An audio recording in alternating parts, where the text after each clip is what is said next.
chi è presidente di una determinata associazione come quella dei comuni a livello nazionale non può farsi trasportare dal proprio credo politico.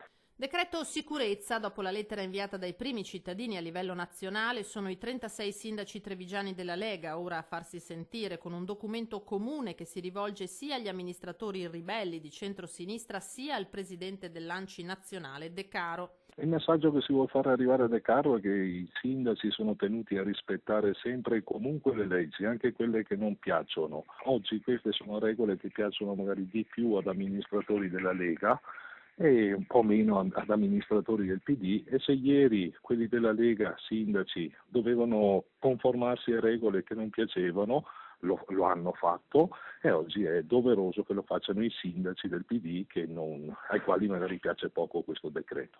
Punto. Dispiacciono, scrivono i sindaci del Carroccio, le accuse di mancanza di umanità ai tanti primi cittadini veneti, sempre in prima linea e pronti ad aiutare chi veramente ne ha bisogno.